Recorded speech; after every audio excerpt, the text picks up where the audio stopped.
Morning. Not here with Clover again. She needs a lot of work. She's a really excitable puppy. Really likes to play. I haven't done anything with her yet today. Sometimes I end up doing association and all that stuff, and they end up listening to me right away. So I haven't done anything with her yet. I just set up the camera.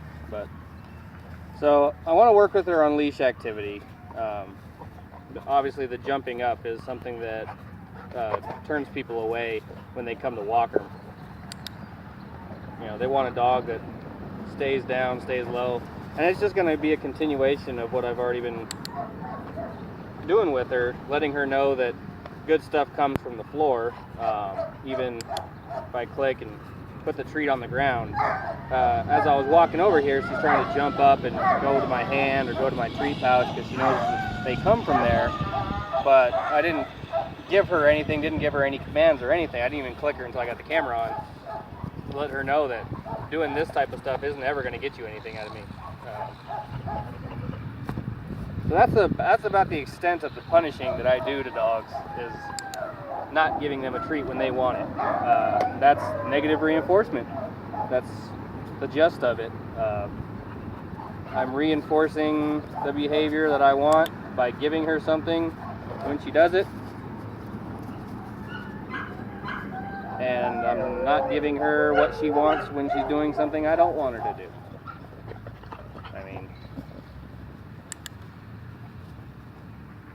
So what we're going to do today with leash etiquette is obviously get it on her.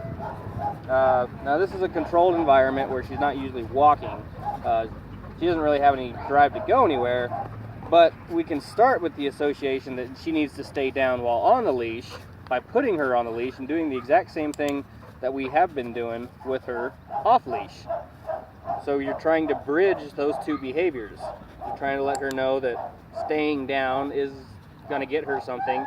Also, staying down with the leash is going to get her something. So as you go throughout your training session, she just understands that now there's a leash on her. She does know that. She might not be the best at it, but she will start to associate the same thing. And once she knows that she's going to get something from you on the leash, she'll want the leash to be on. I got some really meaty pepperoni things,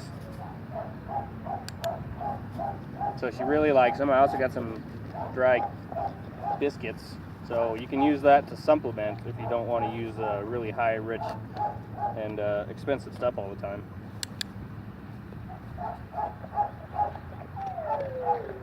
And then what you're going to want to do is just walk her around on the leash and let her know what behavior on leash is what you want.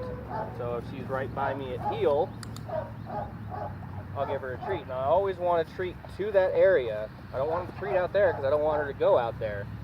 I could treat behind her, I could treat behind me, I could treat on whichever side you want her to walk on, but letting her know that a treat comes for a certain reason and it always comes to a certain place. If she likes the treat good enough and she's really interested in it, she's going to want to stay there. She'll learn to stay at that place because that's where the good things are going to come. They're not going to come out here in front, so she doesn't need to pull. They're not going to come from behind me, so she needs to stay with me. She needs to stay in that heel position.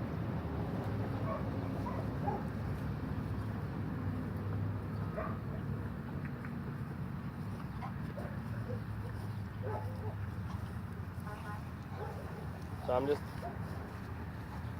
telling her that what I do with dogs that pull, if they're pulling ahead of me, what I'll do is I'll stop and I'll turn around right away. And then I'll click because they're behind me. The dog doesn't understand that I just turned around. He does understand that, hey, I'm behind that person now. We're going this way. And look, I'm behind him and he gave me a treat.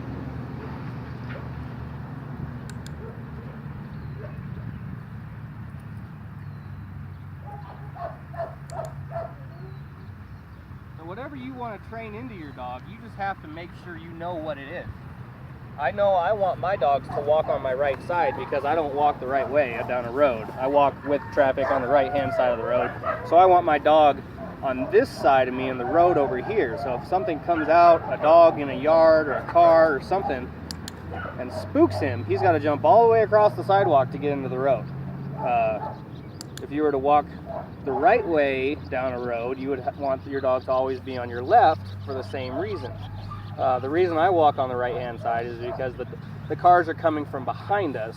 So if my dog is afraid of the cars, they're coming from behind, so it'll run up and away. It won't back up. So we can continue on our walk forward. If you're walking at traffic and your dog is fearful of it, even if it's on the left side, it might want to back up, and then you have to reassure it to make it come forward, which is a whole nother behavior. You obviously your dog shouldn't be afraid of cars, but if it is, that's a good way to help. If you're gonna try to get your dog certified for the CGC, or you want to put it in dog shows, obviously they all have their own rules. If I evaluate for CGC, I don't care what side your dog walks on. I just need to know that your dog is going to stay at heel on a loose leash. And that's another thing you teach, is walking on a loose leash. Once you get your dog to know that it's going to be at heel, and heeling is the place where it gets good stuff, then you don't have to worry about a loose leash. But you might need it if there's distractions around. Something your dog is wanting to go towards, a new smell, especially one of the criterion is if you're walking through a crowded room with people and dogs, that your dog isn't pulling at you to try to get to the dog or the people, and it's not gonna, if somebody walks up with a backpack or something, then it's not gonna try to stick its head in it.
It's just consistency, clicking in the same spot, always treating in the same spot.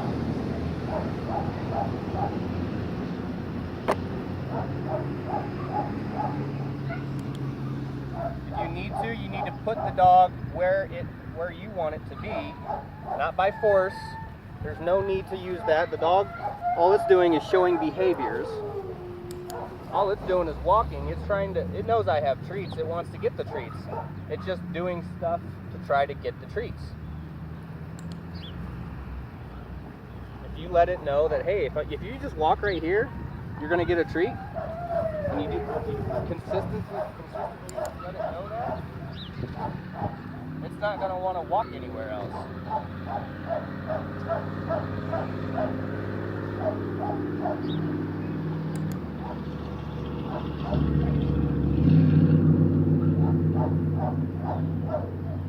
Yep.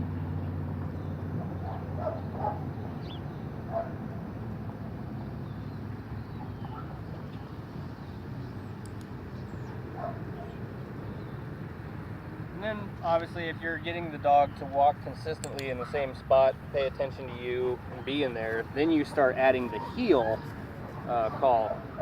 So when they're in position, say heel. Then they're in position and they get a treat.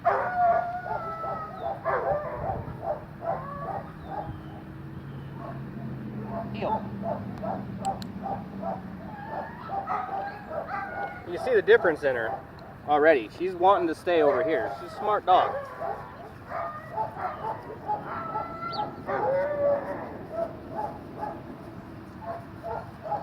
Come, heel.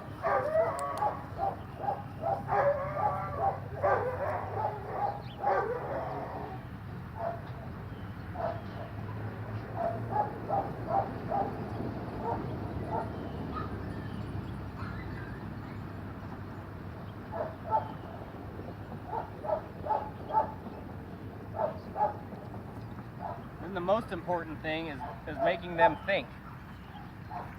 Try to get her to offer you the behavior that you want. I've been walking around this whole time putting her where I want her to be, showing her that being right here is what's going to get you, but then letting her go in a different position, not treating her, and see if she figures out where she needs to be. If she finds herself in the wrong position on the other side of me, does she understand that this isn't the side that I want her to walk on? So you can put her in that position, see what she does.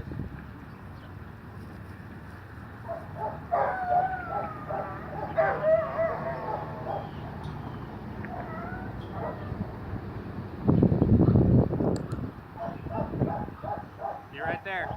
She walked over to the side that she had been getting treats from.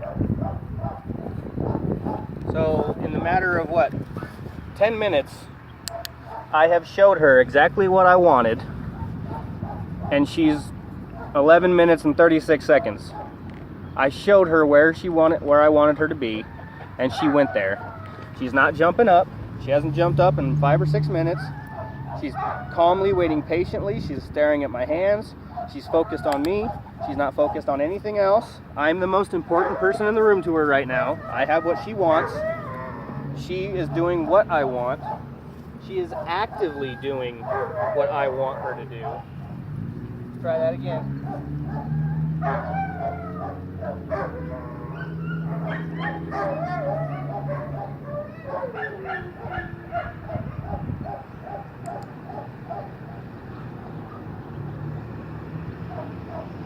So like I've said, these are just behaviors. Let me do this to see if I get a treat. Let me do this to get a treat. Let me do this. Giving her the proper behavior that you want out of her, showing her, teaching her a new behavior, she's going to offer those behaviors. She still might offer the other ones. She still might jump up if she's feeling a little impatient, but you have to be patient with her and tell her, no, it's not what's going to get you anything around here. Doing what I ask of you is going to get you. Being right here, being on my side, paying attention to me. Obviously, if they're healing, then you can add in the next one of looking, of telling your dog to look at you. And I do that by holding a treat up to my eyes and telling her, look. I want eye contact. It's a great tool if you're walking down a pathway and you see something your dog might react to, a rabbit, a cat, another dog, a car. Telling them, look at me, look at me. You know, we do that with our kids when they're scared. Look at me, look at me. I'll protect you. I got you. Pay attention to me. I'll give you what you need. Works the same way with dogs. But punishing them, putting them into positions like yanking on their leash, they're not going to want to be anywhere near you. They're not going to want to do what you want to do. They're going to be afraid of you. There's no need to do that at all. But now this will be a 2-part video, so I'll let you guys go. Thanks.